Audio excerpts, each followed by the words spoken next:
आरती करी ले आत्म रामनी रे लोल। तू तो आरती करी ले आत्म रामनी रे लोल। तारा देह ना योजस योसा थाय जो आरती करी ले आत्म रामनी रे लोल। तारा देह ना ओजस ओछा थाय जो आरती करी ले आत्म रामनी रे लोल। ज्યાં ધર્મ કરમ મળે ધૂળ મારે લોલ। જ્યાં ધર્મ કરમ મળે ધૂળ મારે લોલ। નિજ સ્વરૂપનો જોઈ લેને પ્રકાશ જોઈ આરતી કરી લે આત્મ રામની રે લોલ। નિજ સ્વરૂપનો જોઈ લે પ્રકાશ જોઈ આરતી કરી લે આત્મ રામની રે લોલ। જેના થકિયા સાંધો સૂરજ પ્રગટે રે લોલ। જેના થકે આ ચાંદો સૂરજ પ્રગટે રે લોલ।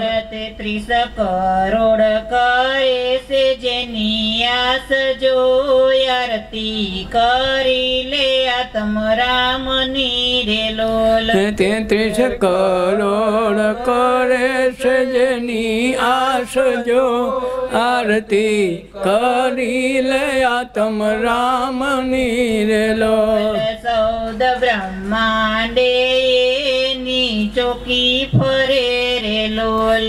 14 બ્રહ્માંડે એની ચોકી કરે રે લોલ। એ તો આવી વસ્યો છે તારે દેહ જોઈ આરતી કરી લે આત્મ રામની રે લોલ।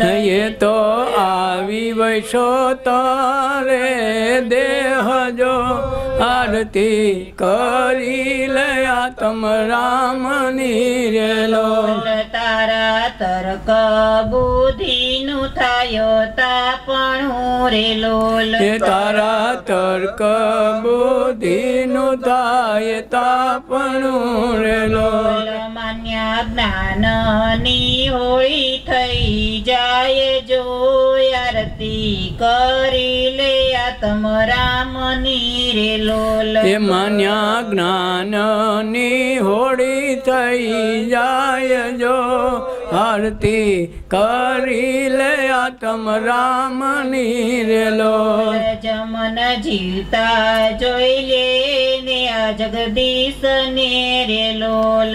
જમન જીવતા જોઈ લે આ જગદીશ ને રે લોલ। તારી સૂર્યાસી અહીં છૂટી જાય જો આરતી કરી લે આત્મ રામની રે લોલ।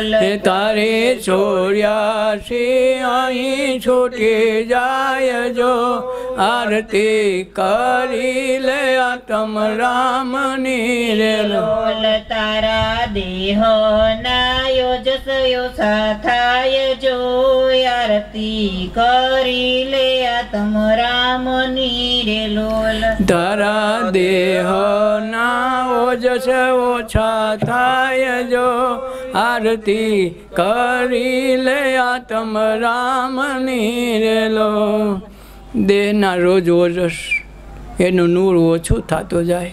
જેમ જેમ દિવસો ઓછા થાય જીવનના એટલું એટલું આપણું અંદરનું જે નૂર છે એ ઘસાતું ઘસાતું થાય। જ્યાં સુધી આત્માના પ્રકાશને જાણી અને એની આરતી ન કરી લઈએ ત્યાં સુધીમાં ઓજસ તો ક્યાંય પહોંચી જાય। એટલે એનો પ્રકાશ ન થાય ત્યાં સુધી આ અનુભૂતિની એરણ ઉપર આત્મપ્રકાશને રાખવો પડશે। એના પ્રકાશ વિના આની ખબર નહીં પડે। રોજ રોજ એક એક દિવસ આયુષ્ય ઓછું થતું જાય। કે દિવસે કે પલે આ જિંદગી ખાલી કરવી પડે નક્કી નથી। એટલે આરતી તો આત્મરામની કરવી પડે। ક્યારે શરૂઆતમાં આત્માને જોઈ લઈએ પછી આરતીની વાત આવે।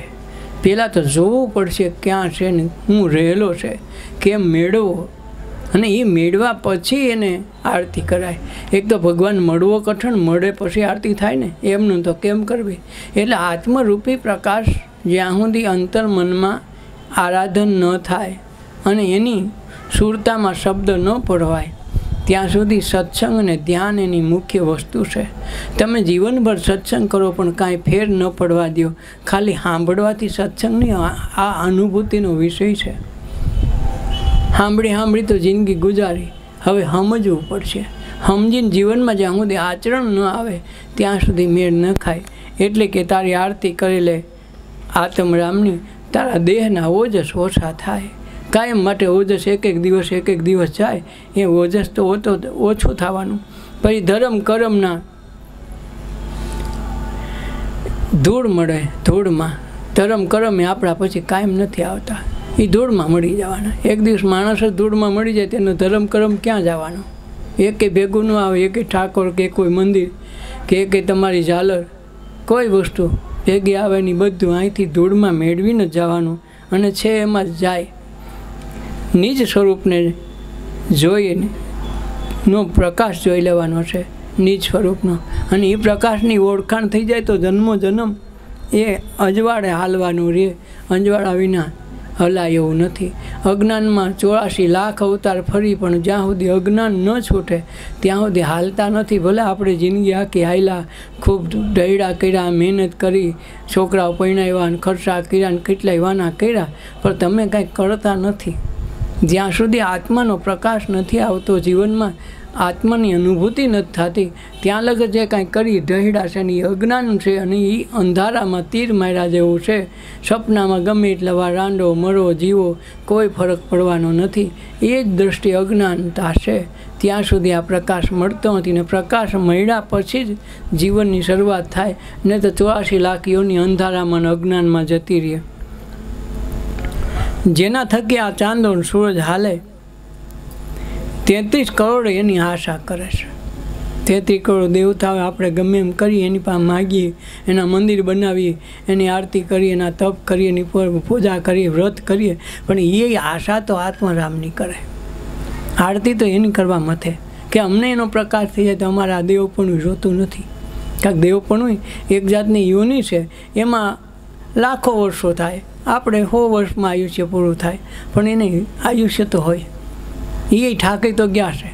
એ લોકોનું કેવું છે કે અમને અમારા મૂળ સ્વરૂપનું જ્ઞાન થઈ જાય. પણ આપણો વાંધો એ છે, એને નથી મળતા ને આપણને મળતા નથી. આપણે તો સરળ છે, 100 વર્ષમાં ગમે એટલું કરી શકીએ છીએ. એ લોકો એમાંથી છૂટી શકતા નથી. જેના થકી આ ચાંદો સૂરજ પ્રગટે છે, 33 કરોડ દેવતા એની આશા કરે. એ 14 બ્રહ્માંડ એની ચોકી ફરે કે નહીં. આત્મતત્વ ન હોય તો 14 બ્રહ્માંડને રાખે કોણ? એ ચોકી એ કરે, જાળવણી એ કરે, અને એના થકી બધું હાલે. એના થકી દેહ આવે જાય, એના થકી આ પૃથ્વી પ્રકાશમાન થાય, આ આખું જગત જન્મે, ફૂલ ખીલે, આ પ્રકૃતિમાં જન્મે, પાછો મોટો થાય, મરે, પાછો જન્મે. પણ આ પ્રકૃતિ જે છે એ એમનું નહીં. આ ચાંદો સૂરજ રામના વખતમાં એ હતા, આજે એ છે. ચારે યુગમાં એ તો એ જ પ્રકાશ વાય ને, એ જ પવન ને, એ જ પાણી, એ જ વરસાદ, એ જ પ્રકૃતિમાં કાંઈ ફેર નથી પડતો. દેહ બદલે ને આવે ને જાય. એટલે જે છે 33 કરોડ જેની આશા કરે છે, એ 14 બ્રહ્માંડમાં એની ચોકી છે. એ તો આવી વિશ્વ છે. આપણે દેશ, આપણા દેહમાં આવીને વિશ્વ છે, એની આપણે જાણ થતી નથી, અને આપણે ઊંધા રેવાડે ચડ્યા છીએ. તારા તર્ક બુદ્ધિનું થાય તો આપણો તર્ક ન આવે ને એમાં બુદ્ધિ બળી કાંઈ ન આવે. ગમે એવડી બુદ્ધિ હોય તો બુદ્ધિનું ત્યાં દેવાળો થઈ જાય. માન્ય જ્ઞાનનો હોળી થઈ જાય. આપણે માન્યતાનું જ્ઞાન છે, ગમે મંદિરે જાય એટલે અમારી પાસે જ્ઞાન છે, આરતી ઉતારી તો જ્ઞાન છે, અમે તપ કરીએ, અમે વ્રત કરીએ, અમે ઉપવાસ કરીએ, આ બધું જે કાંઈ કરીને એમ થાય કે અમે રામાયણનું જ્ઞાન અમને આવડે, ગીતા આવડે, મહાભારત આવડે, અમને વેદ પુરાણની વાતો આવડે. એ વાતો એ જ્ઞાન નથી, એ અનુભવથી બહારની વાત છે. અને એ જ્ઞાન છે પુસ્તક છે. પુસ્તકમાં રહીએ, એ પુસ્તક બારું જાય નહીં. એટલે તો માણસો સાંભળીને વહી આવે, સમજતા નથી.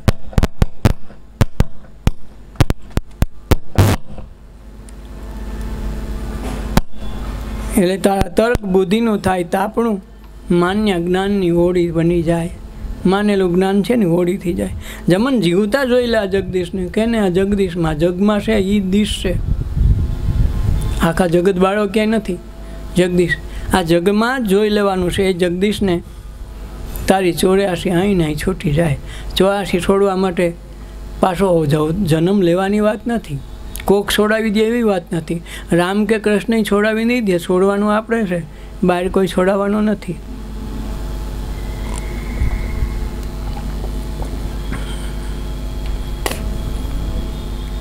પણ આ જીવતા જગદીશને જોઈ લેવાની વાત છે. અને આ જગત સિવાય જગદીશ ક્યાંય રહેતો નથી, ક્યાં આગા પાછો થતો નથી. એટલે એ જગદીશને જોઈ લે તો પાછો આવવા પણ રહે નહીં. એટલે જીવન ભગતને જ્યારે કલ્યાણે કીધું કે તમે જાત્રા કરવા ક્યાં જાઓ અને કેને માટે જાઓ, એટલે એણે પોતે પોતાની રીતે કીધું કે સદગુરુના વચન તમે હૃદય ધરો, કાં વાંજણી જવા ફરો. એ આખી વાત જ્યારે કરી ત્યારે એના જીવનમાં કાંઈક થોડીક ટાઢક આવી. ટાઢક આવી એટલે શું થયું, પછી મન થોડુંક ઠર્યું. જીવન ભગત એમથી હારી આ કલ્યાણે વાત તો હારી કરી હો. અને પછી કલ્યાણ સાહેબે એમ કીધું કે ભાઈ હવે મેં તો તને કહેવા નહોતું કીધું, પણ મને ગુરુજી એક સંદેશો આપ્યો છે. એ સંદેશો હું તને સંભળાવું છું. મારામાં જો આ વાતમાં તને કાંઈ સ્થિરતા આવીને ગુરુમાં ગરજ દેખાણી હોય તો તારામાં મનમાં કાંઈક ઠર્યું એવું લાગ્યું, અને ઠર્યું એટલે હું તને હવે ગુરુજીએ જે સંદેશો મોકલ્યો એ તને કહું. જો એમાં તારો ધ્યાનમાં આવે તો કાંઈક કરજે, ન કર જાત્રાએ જાવું જાત્રાએ પડજે, તારે જે કરવું એ કરજે. પછી જીવન ભગત કે જીવન આ ગુરુજીની વાત જોતો ને આ છેલ્લું છે. એટલે કલ્યાણ સાહેબનો જે સંદેશો, કલ્યાણ સાહેબે જે સંદેશો લઈને આવ્યા હતા ભીમ સાહેબનો, એ એને ભજનમાં રજૂ કર્યો હતો. હે જીવન જીવને જ્યાં રાખીએ રે, વાગે જ્યાં અનહદ તું જળહળ, જ્યોતિ તેમાં જળહળે રે, વરસે નિરામાળનું જીવન જીવને જ્યાં રાખીએ રે. કે જીવન જીવને ત્યાં રાખવાનો. ક્યાં વાગે જ્યાં અનહદ નૂર, આની જે તૂર એટલે જ્યાં તાલ વિનાના તંબુરા વાગે અંદર, એની મેળે આ ધડકન, એની મેળે હૃદય ધડકે, લોહી પરિભ્રમણ એની મેળે કરે, એના બધાના અવાજ આવે. કાનમાંથી સતત નાદ બ્રહ્મનો અવાજ આવે. તો આ બધા જે અનહદ રીતે એની મેળે મેળે જ્યાં આ તૂર વાગે છે, અને એમાં જ્યાં જ્યોત વિના પ્રકાશનો હોય, જે આંખ દેખે છે ને અંદર કોઈ પ્રકાશ એવો છે એટલે આંખ દેખે. આંખને લીધે નથી દેખતી. આંખની અંદર કોઈ પ્રકાશ છે કે જે પ્રકાશ કરવાવાળું છે એટલે આંખને. આંખ તો ઘણાને બાડી થઈ ગયા પછી આંખ તો એમનું જ હોય, પણ એની અંદર જે પ્રકાશ કરનારું તત્વ વહી ગયું હોય. તો એ આખા શરીરને કોણ એ પ્રકાશ પૂરો પાડે કે વાગે જ્યાં અનહદ તૂર, જળહળ જ્યોતું જ્યાં જળહળે, વર્ષે નિર્મળ નૂર. આ એની મેળે જ નૂર ટીપકા કરે, જેમ પાણીના ટપક ટપક ટીપા પડ્યા કરે એમ આ શરીરમાં આત્મતત્વરૂપી આનંદનું જે ઘર છે એમાંથી એક ટપકું પડ્યા કરે, જેને લીધે જીવની સ્ફૂર્તિ શક્તિ એમનું હાલ્યા કરે અને એની મેળે મેળે હાલે. એટલે કે જીવને ત્યાં રાખી જ્યાં અનહદ તૂર જળહળે, જ્યાં જ્યોતિ જેમાં વર્ષે નિર્મળ નૂર, એની મેળે નિર્મળ નૂર વસે ને ત્યાં જીવને રાખી. જીવન આ ખોટા ગોથા ખાવામાં સંસારમાં કંઈ ભટકાવવા જેવું નથી. મન છે અંદર ભટકાવો. જે કંઈ થાય અંદરની પ્રક્રિયા જુઓ, બહારની નહીં. બહાર તો એની મેળે થયા કરશે ને, બંધ થયા કરશે ને થયા કરશે ને, કાંઈ ને કાંઈ ફેરફાર થયા કરશે, એમાં તારું કાંઈ હાલશે નહીં. આ પવન ધીરે ધીરે વાય ને ક્યારેક ફણકાઈ મારે ને ક્યારેક આશકાઈ મારે, તારું કાંઈ નહીં આવે. એ ઘઉં ક્યારેક પૂરા 3 ખાંડી ઉતરે ને કોક દી એક ખાંડી ન ઉતરે, એ થાય. તારાથી કાંઈ નથી. બાહ્ય પ્રકૃતિમાં તું કાંઈ માથાકૂટ કરીમાં તારાથી કાંઈ થાય નહીં. કરવાનું હોય તો અંદર જે ઝળકે છે નૂર એમાં જોયા કરે કે જીવને ન્યા રાખ. કે અંદર એવું કયું તત્વ છે કે આખી પ્રકૃતિ તેને કામ કરે, પણ અંદરથી કાંઈક બેઠું બેઠું કાંઈક તત્વ છે એ આખા શરીરની રચનાનું કાર્ય કરે, જેના દ્વારા આખું જગત જોવાય અને આખું જગતની અનુભૂતિ થાય અને એમાં રહેલો ઈશ્વર ઓળખાય. તો આ કરવાનું છે જીવને ન્યા રાખી જીવન. હે જીવન પાંચ રે તત્વને ત્રણ ગુણ છે, પચવીસા લેજો ને વિચારી રે મંથન કરો રે એના મૂળ મારે, તત્વ લેજો ને તારી રે જીવન જીવને જ્યાં રાખીએ રે. કે પાંચ તત્વ, આ પાંચ તત્વનો દેહ બન્યો, પાંચ તત્વનું બ્રહ્માંડ બન્યું, એટલે પિંડેશ્વર બ્રહ્માંડ. પવન પાણી પૃથ્વી પ્રકાશ ને પોલાણ, આ પાંચ તત્વનો માંડવો, પાંચ તત્વનો દેહ, પાંચ તત્વનું બ્રહ્માંડ બન્યું. આ પાંચ તત્વ ને ત્રણ ગુણ સત્વ ગુણ, રજોગુણ ને તમો ગુણ, આ ત્રણ ગુણ, અને એમાં 5 વિષા લેજો વિચાર, એટલે આમાં દરેકના તત્વના 5 વસ્તુ બની એટલે 25 પ્રકૃતિ થાય. એટલે એને તમે તત્વમાં લેજો વિચારી, મંથન કરો તેના મૂળમાં, ક્યાંથી મૂળ આવ્યું, ક્યાંથી આ શરીરનો હાથ પગ બધા અવયવ હાલે છે, તો હાલે છે કેના આધારે, અને એવું કયું તત્વ છે કે ખાઈ લે નાથી લોહી બની જાય, એની શક્તિનું ઉત્પાદન થાય ને એની મેળે કચરો બહાર નીકળી જાય, પરસેવા દાડા બધા બિંદુઓ 9 બિંદુઓ આપ્યા છે, એના દ્વારા એ બધા દ્વારા કચરા કાઢવાના. ખાવાનું એક જ વાર છે, કચરા માટે ફૂલ દે, છેલ્લે ઘટે તો છે ને પરસેવા માટે, રોમે રોમ 3.5 કરોડમાં રૂવાડા છે, એમાંથી એ લોકો બહાર કચરો કાઢવાનો, નિકાસની જગ્યા જાજી, ખાવાની એક જ જગ્યા છે, અને છતાં હારા પૂગતા નથી.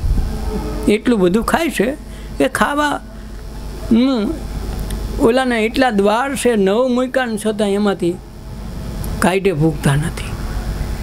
એવું આ તત્વ કે આમાંના મૂળમાં મંથન કરીને જોજો તો તત્વ લેજો તારિકામાં કોણ કરે છે.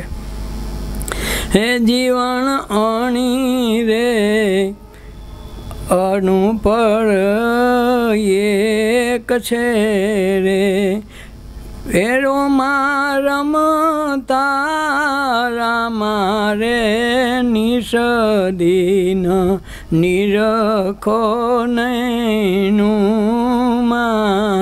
સતરૂપી ઉભા છે સામા રે જીવન જીવને ધ્યાન રાખીએ રે. કે જીવન અણી રે અગ્ર પર એક છે, આની દેહની અણી એટલે નાકનું ટેરવું, પછી હૃદયનું ટેરવું એટલે હૃદયનું ચક્ર છે, ત્યાં આત્મતત્વ રહે. નાભીનું ટેરવું છે, ત્યાં મન સૂક્ષ્મ રૂપે સૂક્ષ્મ શરીરને પવન સાથેનો નાતો એ નાભી ચક્રનું ટેરવું થાય. એટલે આ ત્રણેય તત્વથી પર ઉઠવાનું જે છે કે એરોમાં રમતા રામા નિશ્ચિત નિરખો આ નૈનુમાં સત્પુરુષ ઉભા છે હામાં. આ જે 5 તત્વ 25 પ્રકૃતિ અને આના અગ્ર ઉપર તમે રમતા રામને જુઓ. રમતા રામ એટલા માટે કે શ્વાસ ઉશ્વાસે અંદર જે પ્રક્રિયા ઉઠે, હાથ પગ હાલે, સ્નાયુઓ હાલે, હૃદયમાં એની મેળે ધડકન ઉઠે, મગજ ને બુદ્ધિ કાંઈક ને કાંઈક વિચાર એના દ્વારા દેહની ક્રિયાઓ હાલે, તો આ બધું છે એમાં રમતો રામ ફરતો ફરતો હોય, લોહી હારે રૂવાડે હાલતો રહે. એટલે ક્યાંય આમાં પાછળ કાંઈ લાઇટ ગોઠવી નથી, ખંજોર વાય કે ત્યાં મચ્છર કરે તો ત્યાં જ હાથ જાય, અહીંયા ન જાય. નકર આપણે આમાં ક્યાંય આંખો નથી, વાહે કાંઈ ફિટ નથી કર્યું, અને છતાં એમ લાગે કે અહીંયા મચ્છર કર્યું તો ત્યાં જ અંગૂઠો કાંગડી જાય. શું કામે કે એણે રોમે રોમે એની હાજરી છે, રૂવાડે એની હાજરી છે, એટલે એ ક્યાં નથી, અણુ એક બાર ખાલી નથી. એ જગ્યામાં કે તારે રમતા રામને જોવા, આ નૈનુંથી નિરખી લે. આ નૈન એટલે આંખોથી આંખોથી એટલે આ આંખોની વીંચોન તો કામ તો રાતે સૂતા હોય તો રાતે આંખમાં સપના જોતા હોય ને અહીં મચ્છર મારી દીધું હોય તો આ કોણ કરે? એ અંતર્મનથી તમે વિચારીને જુઓ. હે જીવન ગંગાને યમુનાને સરસ્વતી, સુષુમ ત્રિવેણીને ઘાટે સુષુમ્ણાને રાખીએ, વળગી રહીએ એ વાટે. કે જીવન ગંગા યમુના સરસ્વતી ત્રિવેણીને ઘાટે. ગંગા યમુના સરસ્વતી અહીંયા ત્રણે ત્રણ આવી ગયા. ગંગા યમુના આ સરસ્વતી ત્રણે એક જ જગ્યાએ છે. ગંગા યમુના સરસ્વતી ત્રિવેણીને ઘાટે સુષુમ્ણા સુરતા રાખીએ. ક્યાં રાખવાની? સુરતા એટલે નાકની અગ્રણી ભાગમાં રાખે. જે સુરતા સુષુમ્ણામાં વહે તો એની ઉપર ધ્યાન કરવાનું કે જ્યારે અહીંયા આવે એનો ઠંડો છાયા પડે અને એની સૂક્ષ્મ અવસ્થાની જાણ જ્યારે ધ્યાન ન્યા કરવામાં આવે, આખું શરીર ભાન ભૂલાઈ જાય અને ત્યાં એની અનુભૂતિ થાય. ત્યારે બે શ્વાસ હરખા થાય અને આમાં વચ્ચેથી શ્વાસ આવતો દેખાય. એની અનુભૂતિ નાકના અગ્રભાગથી થાય. આ દેહની અણી છે, નાક છે, અગ્રભાગ છે. એટલે કે ત્યાં ત્રિવેણીને ઘાટે સુષુમ્ણામાં સુરતા રાખીએ, વળગી રહીએ એ વાટે. આય નહીં કાયમ માટે એક વખતમાં અનુભવ ન થાય, 2 દીમાં ન થાય, 6 મહિને થાય, વર્ષે થાય, પણ એક દિવસ એવો આવે કે જેથી આપણને બધી વસ્તુની ખબર પડી જાય. ત્યાં ખ્યાલ આવે કે ઓહો આપણે આખી જિંદગી આખી બાર રેખડા એમાં તો કાંઈ હતું નહીં, હતું તો એટલા ભાગમાં. અને અહીંના ધ્યાનથી આખું જગત વિસ્મરણ પામે. આખા જગતની ઉત્પત્તિ ત્યાંથી થાય. ત્યાં ખબર પડે કે આ ઉત્પત્તિ સ્થિતિના કારણના મૂળમાં આત્મતત્વની જે વિલાસ છે એ એટલા ભાગમાં સમાઈ જાય છે. એટલે જ ઓલા નારદને કીધું હતું કે ભાઈ તમે ઓલા વૈષ્ણવને કહીજો કે હોયના નાકામાંથી હાથી અંબાડી ખોતા જાતા જોયા એટલું કહીજો ને. તો ઓલો કે એવી નબળી વાતો હું લેવા કહી દઉં? તારા ભગવાનને કહી દઈએ દંડો આ હારા વાત નહીં થાય, દંડો મારી દઈએ. આવું કેમ નબળી વાતો કરે? તારા ભગવાનને વિધિ બુદ્ધિ નથી? આવું કીધું. અમારે ત્યાં કે એક હોયના અણી ભાગમાંથી બ્રહ્માંડોના બ્રહ્માંડો, બ્રહ્મા વિષ્ણુ મહેશ આમાંથી પસાર થાય તો કેટલા બ્રહ્માંડો નીકળી જાય ખાલી હોયની અણી ભાગમાંથી. અને તું તો ખાલી હોયના નાકામાંથી હાથી વહી જાય. એ તો હાવ નબળી વાત કહેવાય. ત્યાં આ સમજાય એવી વાત સમજાય નહીં. એટલે કે જીવન આ ગંગા યમુના સરસ્વતીને ત્રિવેણીને ઘાટે સુષુમ્ણામાં સુરતા રાખીએ, વળગી રહીએ વાટે. એની વળગી રહેવાનું, પછી એમાં બદલાવાનું ન થાય, એની હાયકાર કરવાનો. હે જીવન અધર જણકારા જોને હોઈ રહ્યા રે, કર બિન વાજા જોને વાગે રે, સુરતા ધરીને તમે સાંભળો રે, ધૂન રહી ગગનમાં ગાજે રે, જીવન જીવને ત્યાં રાખીએ રે. હે જીવન અધર જણકારા હોઈ રહ્યા. જો આખું શાંતિથી સાંભળી તો અંદર તો અવાજ આવે, પણ જ્યારે પ્રકૃતિ શાંત હોય ને ધ્યાનમાં બેહીને તો બહાર એની મેળ નાદ વાગે. જો કાનના બરાબર સંવેદના રાખીને સાંભળી તો ક્યારેક વેણુનાદ વાગે અને ક્યારેક ગુગવતો સાગર આપણી ઘર બેઠા સંભળાય. ત્યારે ક્યારેક દદુંબી વગાડતા વાગતા આપણે સાંભળી છે, દેવ લોકો વગાડે એ આપણને દુંદુબી, તો એ બહારથી આવે એ આપણને અંદરથી આવે છે. તો એ આવે છે એ કે જીવન અધર જણકારા હોઈ રહ્યા, કરબીનું વાજા વાગે. કોઈનો હાથ નથી કે ફલાણો ભાઈ વગાડે છે ને વાગે, એવું નથી.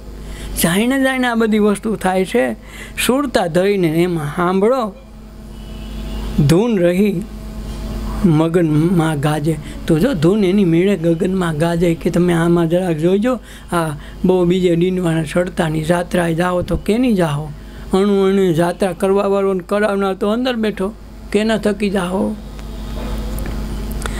હે જીવન નુરત સુરતની છે સાધના, કોઈ પ્રેમી જન એ પાવે રે, અધૂર મટે જો એના આંખનું રે, નૂર તો નજરમાં આવે રે, જીવન જીવને જ્યાં રાખીએ.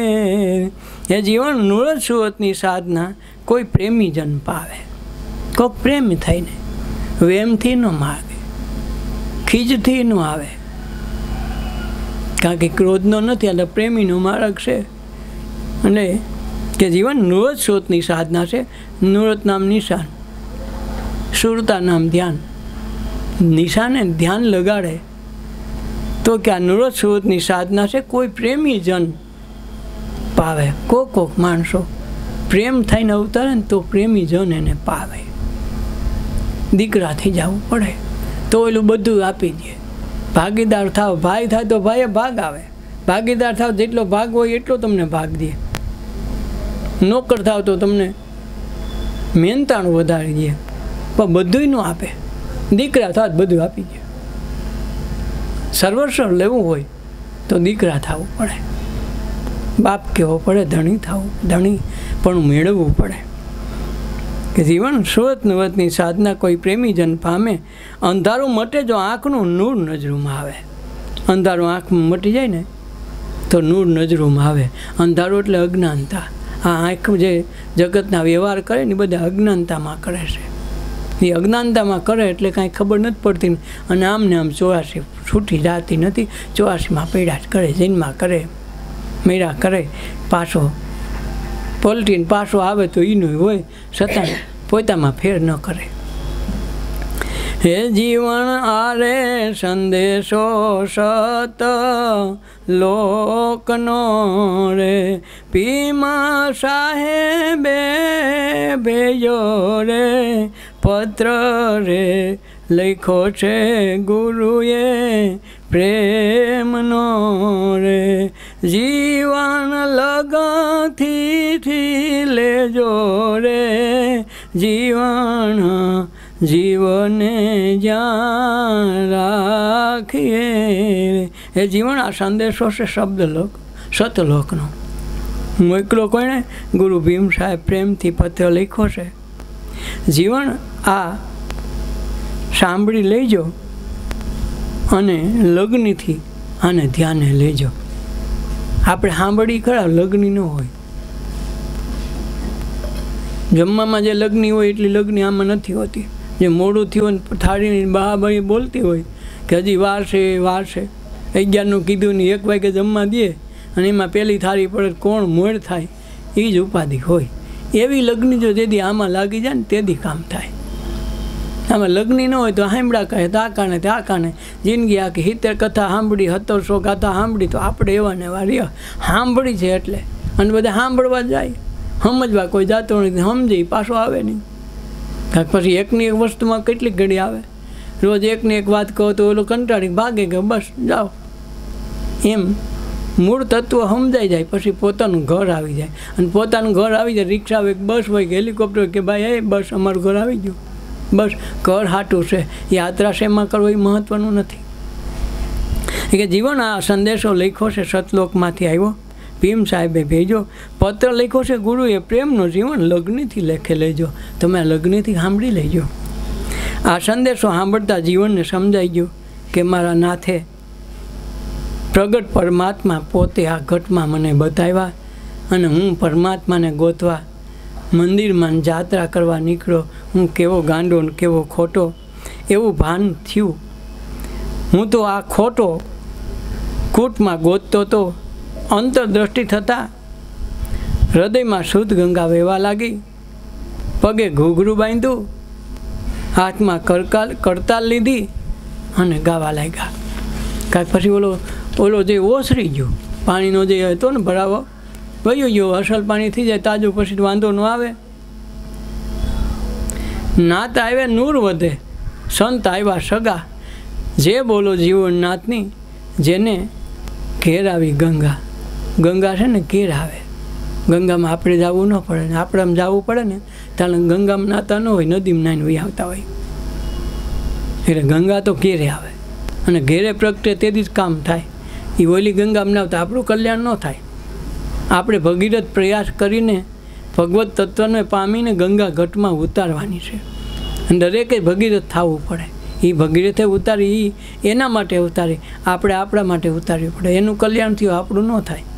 એટલે કોકનું કામ ખાધેલું આપણને કંઈક ગણ ન કરી, ખાધું ને વાત કરી, આમ બહુ ખાધા, 32 જાતના મિષ્ટાન ખાધા અને વાતો કરે ને આપણા મનમાં પાણી આવી જાય, પણ મન ધરાય થોડું, શરીર ધરાય નહીં. એમ એણે કર્યું છે. આપણી ગંગા તો અંદર જ છે, એને આપણે ઉતારવી પડે, અંદરથી પ્રગટ કરવી પડે. સવાર થતાં તો યાત્રાળુનો સંઘ હાલવો હાલવો થઈ ગયો.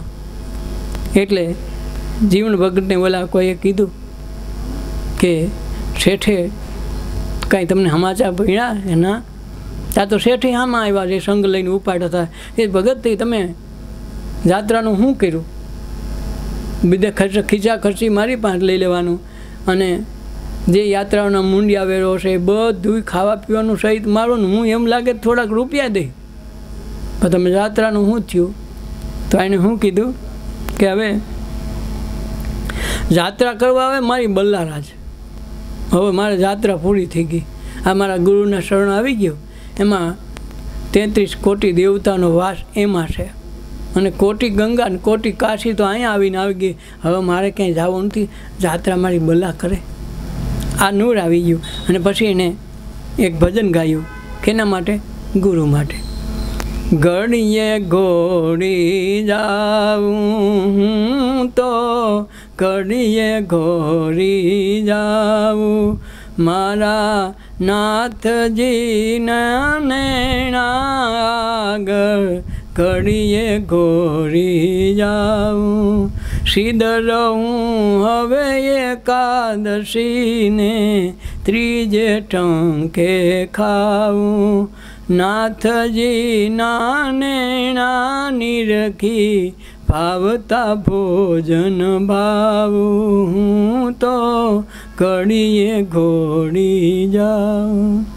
ગુરુનો પત્ર આવી ગયો, સમજણ પહેરી ગઈ અંદર. અંદર ગુપ્ત જ્ઞાનની ગંગા વહેવા માંડી. પછી એણે કીધું કે હવે તો હું ઘડીએ ઘોડી જાઉં, હું ઘડીએ ઘોડી જાઉં. જે કાંઈ છે એને ઘોડીને ઓવાણા લઉં મારા ગુરુના, મારા નાથજીના નૈણા આગે ઘડીએ ઘોડી જાઉં. મારા ગુરુજીના નાથની દૃષ્ટિ અમી ભરેલી છે. એની હાજરીમાં, એની દૃષ્ટિમાં હું તો ઘડીએ ઘોડી જાઉં. એટલે બધું જ ઓળઘોળ કરીને હું પી જાઉં. મારા નાથના નૈણા આગળ ઘડીએ ઘોડી જાઉં. ને વારણા લે ને વારંવારી વારણા લઉં, એમ વારણા લે. સિદ્ધ રહું હવે એકાદશી. હવે એકાદશી હુકામે રહું. અને ત્રીજે ટકે કોણ ખાય? મારા નાથજીના નૈણા નિરખી હું તો ભાવતા ભોજન ભાવ. ખાલીનું નૈણા નિરખી જાઉં ને તો મારા ભાવતા ભોજન બની જાય. હવે તો મારે ખાવાપણું ક્યારે એકાદશી હુકામે કરું?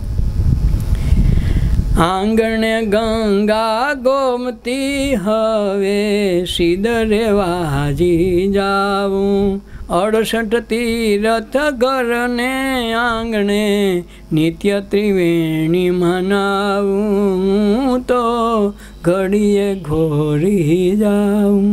કે આંગણે ગંગાને ગોમતી હવે હું સિદ્ધ રેવાજી નાવા જાઉં. ઘરડે આંગણે ગંગા ગોમતી આવે તો બહાર કોણ નવરો છે? 68 તીરથ ઘરને આંગણે નિત્ય ત્રિવેણીમાં નાવ. રોજ ત્રણેય ગંગા યમુના સરસ્વતી અહીં બેઠા બેઠા મળે તો ઓલી નોખી નોખી નદીઓમાં નાહીને કોણ ધંધો કરે? ઘર બેઠા ન નાવ. શામળા કાજે સેજ બિસાવું, વ્રજ થકી બોલાવું, મેરામજી મારે મંદિર પધારો, પ્રેમે પાવન થાવું, તો ઘડીએ ઘોડી જાઉં. કે શામળા કાજળ સેજ બિછાવો, મારા ગુરુ માટે સેજ બિછાવો. વ્રજ થકી બોલાવું. ક્યાં બોલાવું? વ્રજમાં જ બોલાવવા પડે. ગુરુ આવે ને અંતર્મનમાં જ્યારે આનંદનો ઉદ્ભવ થાય, આત્મતત્વનો પ્રકાશ થાય, ત્યારે વ્રજમાં જ આવે. વ્રજ સિવાય ગુરુ આવે નહીં. ગોકુલમાં ન આવે ને મથુરામાં ન આવે, એ વ્રજના જ માણસ છે. એટલે નરસિંહ મહેતાએ કહ્યું ને મારું વનરાવન છે રૂડું, વૈકુંઠ નહીં આવું, વૈકુંઠમાં ધક્કા અમે ન ખાઈએ, તું ધક્કા ખા, અમે તો વ્રજમાં રહેવાવાળા છીએ. એટલે કે શામળા કાદર છે જ બિછાવું, વ્રજ થકી બોલાવું. ક્યાંથી? વ્રજમાંથી બોલાવી લઉં. મેરામજી મારે મંદિર પધારો. મંદિર એટલે આ દેહમાં અજ્ઞાનરૂપી અંધકાર વહી જાય, પ્રકાશ એની મેળે થાય. અમારા મંદિર પધારો, પ્રેમે પાવન થાઓ. અને એમાં એની હાજરીમાં જ પાવન થઈ જાય. પતિત એટલે પડેલો, પતન થયેલો, એને ઊભો કરીને પવન પવિત્ર કરી નાખે.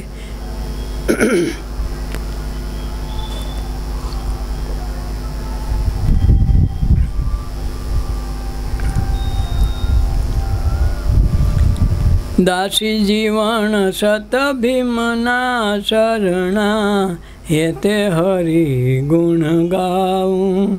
સદગુરુના શરણે જાતા, પ્રેમે પાવન થાવું. હું તો કળીએ ઘોરી જાઉં. દાસી જીવન સતભીમના પ્રતાપે. કેના થકી પ્રતાપ ક્યાંથી આવ્યો? ગુરુ પ્રતાપ. ગુરુ પ્રતાપ સાધકી સંગત. કે આ દાસી જીવન કે ભીમનો આશરો લીધો, હવે હેતે હરિગુણ ગાવો. પછી કરવાનું છે, ગુરુનો આશ્રય મળી ગયો, અંદર પ્રકાશ થાય, પછી હરિગુણ ગાવાનું થાય. તો અહીં હરિગુણ હાલતા થાય. ત્યાં લગે ભજન ગાઈએ, કોકના ગાઈએ, એટલે એમાં આપણું કલ્યાણ થાય નહીં. કોકનું કામ કરીએ તો આપણું શું કલ્યાણ થાય? આ તો આપણું કામ કરવાનું. દાસી જવન સત ભીમના શરણે, હવે હેતે ગુણ હરિગુણ ગાવું. સદગુરુને શરણે જતા, પ્રેમે પાવન થાવ. સદગુરુજીના શરણે ગયો તો પ્રેમથી પાવન થઈ જાવ. હવે મારે કરવા પણ કાંઈ રહ્યું નહીં. આ રીતે 8 પોર મસ્તીમાં નિદાનંદ રહેવા માંડ્યો. એકવાર બની ઠની 12 ગામ જાય છે, ત્યાં એક ત્યાગી મહારાજ મળે છે, જેણે આખું જગત વ્યવહાર બધું ત્યાગીને આવે છે. રસ્તામાં મળ્યા, બે અમે ભેગા થયા. દાસી જીવન ક્યાંય જતા હતા, રસ્તામાં ત્યાગી સાધુ. એટલે ત્યાગી સાધુએ કીધું કે ભાઈ કેવું ગામ જવાનું? કે બાપુ ઘોઘાવદર રહું છું. એટલે એના મનમાં એમ થયું કે આ ઘોઘાવદર તો દાસી જીવનનું છે. એટલે એને કીધું કે ભાઈ અહીંયા કોઈ ભગત દાસી જીવન રહે છે? કે હા દાસી જીવન રહે ને. ક્યાં રહીએ? એ કાંઈ તમારે સામે ઊભો એ જ છે. અરે પણ તું દાસી જીવન? કે હા, પણ મેં તો વાત સાંભળી તને ભગવાન મળ્યા. વાત હા હાસી, ખોટી જરાય નથી. મને મળ્યા ને હાડા ભગવાન મળ્યા હોય એ ભગત કહેવાય ને. ભગત તો હવે સાદી રીતે જીવતા હોય. એને કે આવડો મોટો ઠાઠ હોય, તે સીણબન કર્યું પડ્યું, સોયણીને 2 ફૂમકા લગાડ્યા છે, માથે મોટો સાફો વાળ્યો, અને તારું કાંઈ નક્કી નથી. આવું બધો ભગવાન મળ્યા એવો ભગત કહેવાય ને. ભગત તો હાવ ગરીબ હોય ને, તું આટલો બધો ઠઠારો કરીને જા. તો તને આમ ભગવાન મળ્યા કેમ મને ખબર પડે? આવો ઠઠારો નાની વહુ જેવો છે. એ કે જો કોઈને 20-25 વીઘા જમીન હોય અને એકને એક દીકરો હોય, એના લગ્ન થયા હોય અને ઉપજ સારી હોય ને ઘરે બધું સારામાં સારું હોય, તો કે એની દીકરાની વહુ છે એ ઠઠારો કરીને ચાલતી હોય. ગામમાં કોઈ ન પહેરે ને એવા દાગીના ને એવા કપડાં પહેરીને નીકળે. શું કામે? એના ધણીને 20 વીઘાનો આસમાની છે. તો એના ઘરની મોટા ઘરની વહુ થઈ તો એટલો ઠઠારો રાખે. તો હું તો આ ત્રિભુવનના નાથ મારી ગીરે આંગણે આવ્યા છે, અને હું એની ઘરવાળી છું, હું એની દાસી છું. તો ત્રિભુવનનો નાથની દાસી પ્રમાણે મારો ઠઠારો નથી, હાવ નાનો છો. આવડો મોટો ઠઠારો ક્યાં છે? તો એ વહુ હમાય નહીં. તો હું તો ત્રિભુવનના નાથની વહુ છું, તો મારે તો ઠઠારો રાખવો પડે.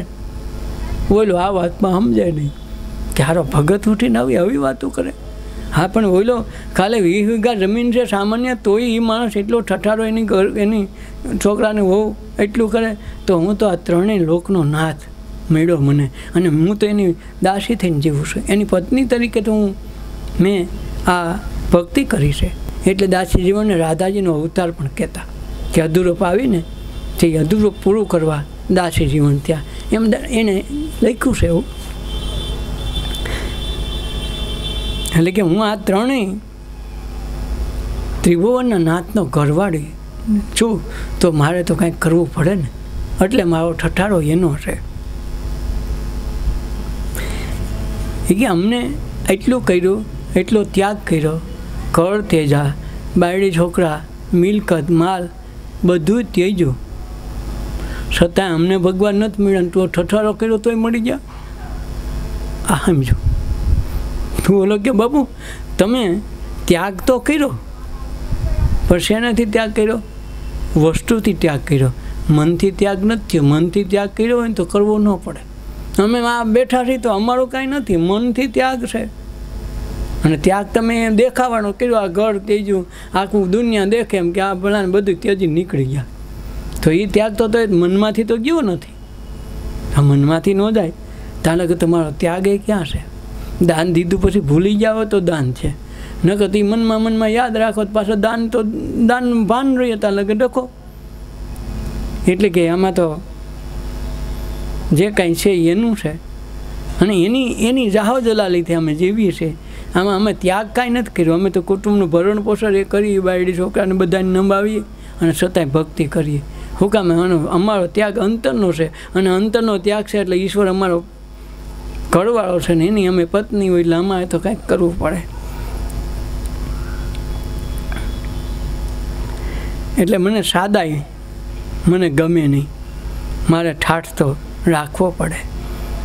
પછી એક ભજન ગાય, मैं मस्ताना मस्ती में खेलूं, मैं दीवाना दर्शन का, खमैया खड़ग हाथ लई खेलूं, जीत तणा अब देव डंका, मैं मस्ताना मस्ती में खेलूं.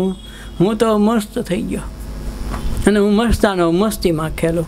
જ્યાં જાય ને એનો આનંદ હોય એટલે સપાટો કરીને જાય. બધાને એમ થાય કે ઓહો આનો તો જો પબકો ઠઠારો બહુ, અને બધાને એમ લાગે આની ખાર થાય.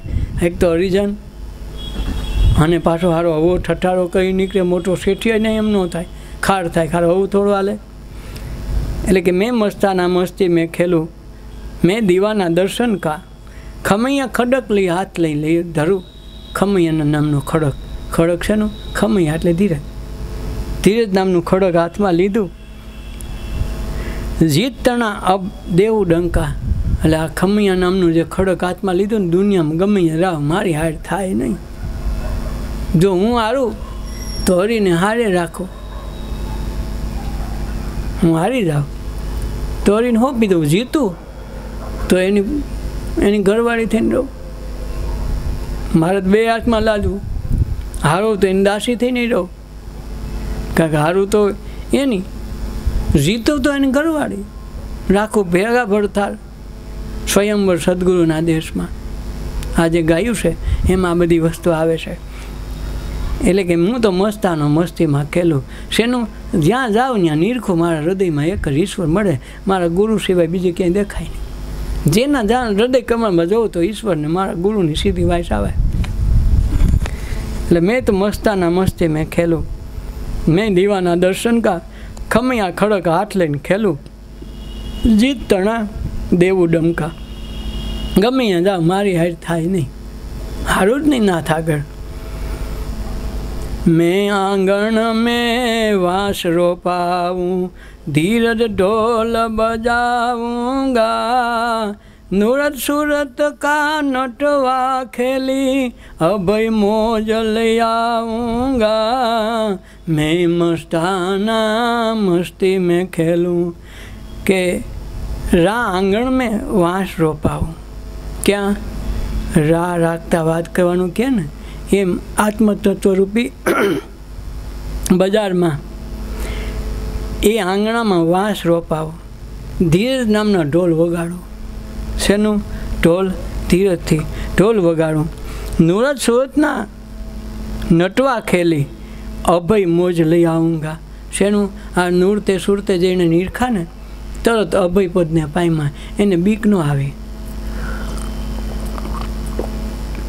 પછી ભક્તિ કરવા માંડે ને પછી બીક વહી જાય. શું કામે? ઓળખી ગયા. અને છેલ્લી પાયરી સુધી હાલે, મોત હોત દેખાઈ જાય. ઓશોએ કીધું કે એક વખત હું ધ્યાનમાં મને એમ થયું કે નવો પ્રયોગ કરવા દે. તો હું કર્યું, એક ઝાડવા ઉપર ધ્યાન કરવા બેઠા હમિયાનમાં. તો ધ્યાન લાગી ગયું. સવારે વહેલા કે હું થયું મને ન ખબર પડી કે હું હેઠો પડી ગયો. એટલે મારું શરીર હેઠું પડી ગયું, હું ઉપર હતો. કેટલી ઘડી શરીર ન્યા પડ્યો. હું વિચાર કરું, ખારું આ બે નોખો કેમ થઈ ગયો? હું તો ઉપર છું, શરીર નીચે છે, શરીર હલતું ચલતું નથી. આ હું જોઉં છું, હવે કંઈ બેઠું થાય ને મારું શું થાય? આવું એને વાત લખી પોતાના અનુભવમાં. જીવનમાં પહેલી વખત આવી ઘટના ઘટી. ફરી થોડીક વાર થયું, થોડુંક અંજવાળું થવાનું થયું, તો બે બૈરાઓ દૂધની ફેરી કરવા, મૈયારા કરવા નીકળ્યું. એને કોકે એક બાએ હેઠું એનું માટલું મૂક્યું અને એના કપાળમાં ને હાથમાં બધે જોયું કે જીવે છે કે વયો ગયો. તો કપાળમાં હાથ રાખ્યો ને, પહેલાં હાથ જોયો તો હાથમાં એમ લાગ્યું કે કાંઈ લાગતું નથી. નાક પાસે આંગળી કરીને પછી કપાળમાં હાથ મૂક્યો ને કે ઝટકો લાગ્યો અને મારો દેહ સીધો ને એમ આવી ગયો. મને ખબર ન પડી કે શું થયું, કારણ કે સ્ત્રી છે એ ઋણભાર છે, પુરુષ છે એ ધનભાર છે. ધનભાર ને ઋણભાર વગર, જેમ માઇનસ પ્લસ ફેસ અને ન્યુટ્રલ, એના વિના લાઇટ ન થાય. એટલે જે આ તત્વ બનાવ્યું છે, અર્ધ નારી સ્વરૂપ શંકરની ભૂમિકા પણ છે કે શંકરે એક સ્વરૂપમાં બે સ્વરૂપ અમાડ્યા છે, અર્ધ નારી અર્ધ પુરુષ. એમ દરેક વસ્તુમાં આ છે. જ્યારે આત્મતત્વની ભૂમિકામાં બાય હોય કે આદમી હોય, જ્યારે દેહથી છૂટો પડે એનું સૂક્ષ્મ શરીર અને પોતે, ત્યારે એને વિરોધી તત્વની હાજરી જરૂરી છે. નકરો ફેજ હોય તો લાઇટ ન થાય, નકરો ન્યુટ્રલ આવે તોય લાઇટ ન થાય. બે સરખા આવે તો જ થાય. એટલે એવે સમયે કે જો હું લાંબો સમય એમનું પડ્યો રહું તો મારું મૃત્યુ નિશ્ચિત હતું, કારણ કે એને કોઈ સવરવાવાળું નહોતું. પણ જેવો બાઈ એમાં હાથ મૂક્યો, એમાંથી મારે વીજળીના ઝટકાની જેમ હું તરત શરીરમાં પ્રવેશ પામી ગયો. હું ઉપર હતો, એમાં શરીરમાં આવી ગયો. અને ત્યારે મેં જોયું કે સૂક્ષ્મ શરીર અને આ શરીર બે અલગ છે. અને ત્યાં મેં પહેલી વખત મોતના દર્શન કરી લીધા કે હું શરીરથી અલગ છું. એ આત્મ અનુભૂતિ થઈ ગઈ. સૂક્ષ્મ શરીર દ્વારા હું ઉપર બેઠો હતો, મારો દેહ નોખો હતો નીચે. ત્યારે મેં મૃત્યુને પ્રત્યક્ષ અનુભવ કરી લીધો.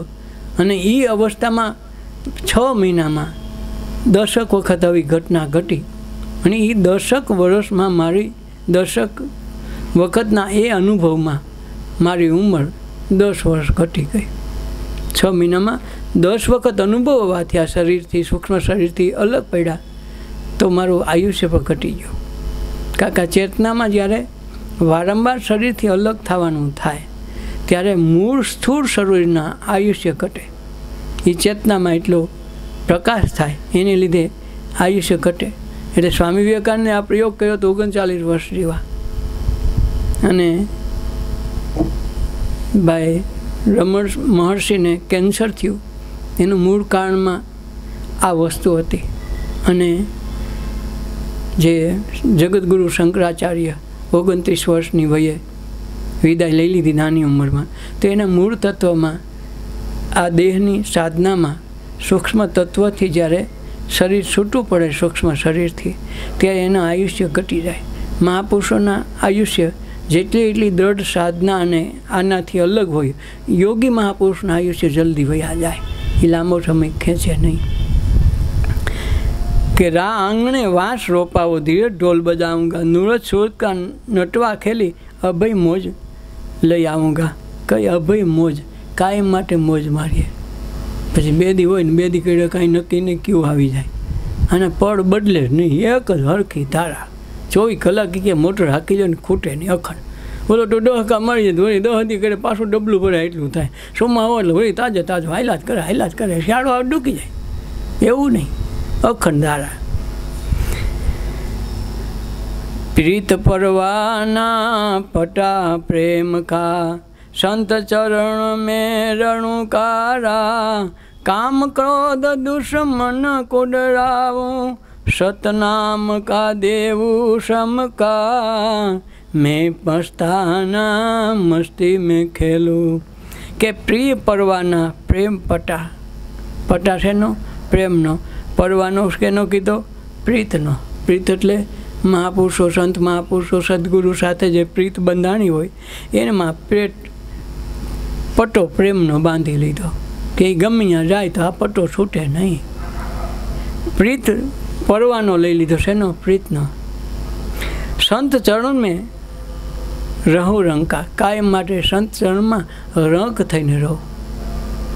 રાંક એટલે ન્યાય એની આગળ હાવ નીચો, હાવ ગરીબ, મને બાપુ કાંઈ ન આવડે તો જ કાંઈક થાય, પહેલાં શૂન્ય થઈ જવું પડે। પણ પોતાનો અહંકાર મૂકે નહીં, કાયમ પોતાનો કકો ચાલો ને ચાલો તો કોઈ દી ભેગો થાય નહીં। મહાપુરુષો મેળા હોય તો કાંઈ કામ ન થાય। 3 પ્રકારના શિષ્યોની વાત કરી કે 3 પ્રકારના શિષ્યો હોય, સત્વગુણી હોય, રજોગુણી હોય, તમોગુણી હોય। તમોગુણી હોય તો શું હોય? વાત વાતમાં વટકે, વાત વાતમાં ભટકે। કીધું કાંઈ કોકને હોય ને પોતે માથે ઓઢી લીધું હોય તો ભાગે। વળી પાસે વ્યક્તિ કાંઈક ને કંઈક ફરિયાદ હોય જ, ફરિયાદ વિના વાત ન કરે એના તામિક શિષ્ય કહેવાય કે એને ગુરુ પ્રત્યે કાંઈ શ્રદ્ધાની ઘડીક એવું લાગે નિંદાય કરી નાખે, ઘડીક થાય તો બે વેણે કરે, પોતાની ફરિયાદ ઊભી ને ઊભી, અમારે આમ નથી થતું ને ફલાણું નથી થતું, તો એ તામસી શિષ્ય સમજવા। એને ફરિયાદ જ હોય, કોઈ દી એને શંકાનું સમાધાન થાય નહીં, મરે ત્યાં લગ ફરિયાદ રહે। ગુરુ તો એના હોય, સદગુરુ તો એની હોય, ગુરુ તો ફેર ન હોય, પણ એની પ્રકૃતિ તામસી છે, પોતે સુધરવા કે સુધારવા માગતા ન હોય તેની તામસી પ્રકૃતિ ફરિયાદ જ રહે। બીજા શિષ્ય છે એ રજોગુણ પ્રધાન હોય। રજોગુણ પ્રધાન હોય ને અહમ વધારે હોય, વાત વાતમાં લાગી જાય, વાત વાતમાં અહમ લાગી જાય એટલે અહમમાં જરા કંઈ ઘોવો પડ્યો એટલે ભાગ્યો નથી, અહીંયા કોણ આવે, આવું નવું રહ્યું તો શું થાય? બેક દીક વટકે, વળી 8 10 દીક 15 દીક ન મળે, પાછું મન ઓયલું થાય, વળી પાછો આવીને બે જરા કે કાંઈ થાય ને વાતમાં કોઈની આવી ગયા તો અહમનું જે પૂછડું છે ને ઊંસું ઊંસું રાખે, એને રજોગુણી શિષ્ય કહેવાય। રજોગુણવાળાને આવું હોય, વાત વાતમાં અહમ ગવાય એટલે મીરા, પછી પોતાનું ગમે એટલું અહિત થઈ જાય, પોતાના જીવનમાં નુકસાન થઈ જાય, શરીરમાં નુકસાન થઈ જાય તો એ જોવે નહીં, મારો અહમનું પૂછડું ઊંસું રહેવું જોઈએ, તો એ રાજસી શિષ્ય કહેવાય। અને સત્વગુણી જે શિષ્ય છે એ બધામાં હાથ પાડે, કંઈ નાદ ન પાડે, એને કદી ઠપકો દઈ દો, 2 કડવા વચન દઈ દો, અપમાન કરી નાખો ને તો જી બાપુજી અપમાન કરો, કડવા વચન કરો ને એ આકાને તે આકાને સાંભળી નાખે। અંદર ગુરુના કાયમ માટે ગુણ જ જોવે, એને દોષ દેખાય નહીં। ગમે એ વ્યક્તિ વાત દોષ કરે કે એના કોઈ અવગુણ ગાય ગુરુના તો પોતે ત્યાંથી ન સંભળાટ નીકળી જાય, કાં બોલવાનું બંધ કરાવે કે ભાઈ કાંઈ બોલવાનું બંધ કરે, ન કે હું નીકળી જાઉં, સાંભળે નહીં તો એ સમજવું આ સત્વગુણી શિષ્ય છે, જેને ઠેઠ સુધી પહોંચવાનો પરવાનો મળી જાય કે એ પાછા વળે નહીં। ગુરુ અવગુણ તો ગમે એટલે સામે નજર સામે દેખે ને તો એને અવગુણ ન દેખાય, ગુરુના ગુણ દેખાય, એવું લાગે ગુરુનું લીલા છે એમ કરીને એના મનમાં દોષ ન દેખાય, એ સત્વગુણી શિષ્ય છે અને એ ઝડપથી પહોંચે। ઓલા બેને વાર લાગે, ઓલો હમ ઓગળે ત્યાં તો જિંદગી પૂરી થઈ જાય, અને ઓલાને તો હાલતા આમ હોય, મારી ફરિયાદ જાતી, મારું માથું દુખતું બંધ નથી થતું, મારા પગ દુખે ને મારો ફલાણું, એ કોઈ દી મારા છોકરાને સારા ટકા નથી આવતા, એ કાયમ ફરિયાદ કર્યા કરે, એ ફરિયાદી ગુણી તમોગુણી શિષ્ય સમજવો। ચરણ તણી ઓથ લઈને ચાલો, હુકમ गुरु का चलाऊंगा, राम नाम का अमल पिलाओ, रसना ये रटाऊंगा, मैं मस्ताना मस्ती में खेलूं। કે ચરણ તાળી ઓથ લઈ હાલો, શેનું? સદગુરુનું ચરણ છે। આ ચરણ ગ્રહીને એનું ઓથ લઈને જ હાલો. ભાઈ આપણું કાંઈ નથી હો. અમારે કીધું કાંઈ થતું હોય તો ગુરુની કૃપા, અમારું કાંઈ નથી. માથે કાંઈ જવાબદારી ન લે. જે કાંઈ વસ્તુ થાય ગુરુની જવાબદારી. હું કંઈક કરું છું ને મારાથી થાય એવી વાત નથી. આ તો ગુરુની પ્રસાદી આવી છે, એના હુકમેથી, એના આશીર્વાદથી અમારું બધા કાર્ય સિદ્ધ થાય. અમારાથી થાય નહીં. ગમે એની સેવાના કાર્ય કરે તો એ પાછા ન વળે. તો કે ચરણ થકી ઓઠ લઈ હાલું, હુકમ ગુરુ કા ચલાવવા છે ને, હુકમ ગુરુના. કાંઈ એવું લાગે કે મારા ગુરુનું નામ લઈ લે, મારા ગુરુનું ધ્યાન કર, મારા ગુરુની પ્રાર્થના કરી લે, તો એનું કામ થઈ જાય. ઘણી વખત તો એવું છે કે ખાલી ગુરુના નામ ઉપર માથા ઉતરી ગયા. કોકે કીધું મને ભાઈ માથું દુખે, હું કરવું, આમ છે તેમ છે, હાલ હું મારા ગુરુજીને સ્મરણ કરી લે. સ્મરણ કરે તો ત્યાં માથું ઉતરી જાય, મંત્રની જરૂર ન પડે. અમુક અમુક સિદ્ધિઓ સામેથી આવતી હોય, પણ સમય વધાવતા શીખવું પડે. એવો સમય આવે તેથી કહી જાય જા થઈ જાય તો એની કીધે થઈ જાય. વાંએ ગુરુ ન કરવું પડે, પણ સ્મરણ ગુરુ થકી. ચરણ થકી ઓઠ લઈ ચાલું, હુકમ ગુરુ કા ચલાऊंगा છે ને, ગુરુનો હુકમ ચલાવું. રામ નામ કા અમલ પીલાવું છે ને, રામ નામની ઔષધિ ખરી ઘૂંટશે પીએ, અંતર પીડા વ્યાપે નહીં, 84 છૂટી જાય. અંગ પીડા વ્યાપે નહીં અને 84 છૂટી જાય. કે હું રામ નામનો અમલ પીલાવું, રસના મેં રટાऊंगा. બેઠા મોજ લે હું બંદગી છે, કોટ વસાવું ગુરુ બંકા. દાસી જીવન સત ભીમના ચરણા, મેં સિપાય ગુરુ મેં રામ કા. મેં મસ્તાના મસ્તી મેં ખેલું. કે બેઠા મોજ લેવું બંદગી છે. શેનાથી? બેઠા બેઠા બંદગી કરું ને એની મોજમાં રહેવું. બંદગી બેઠા બેઠા થાય.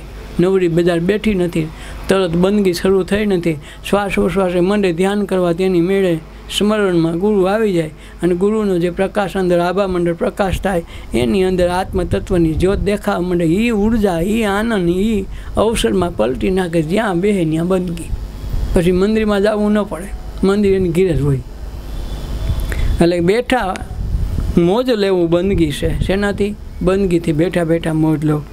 કોટ વસાવો ગુરુ બંકા. કોટ એટલે આખો કિલ્લો બનાવો. શેનો? ગુરુની વાતનો. કે આ મારા ગુરુનું આ એરિયો છે ભાઈ, આમાં કોઈ ન હોય. જેમ સબરીએ એરિયો બનાવ્યો. કેવો? રામ નામનો સ્મરણનો. ગુરુએ કીધું કે રામ નામ લેજે સબરી, રામ તને ગોતતો ગોતતો આવશે, તારે નહીં જવું.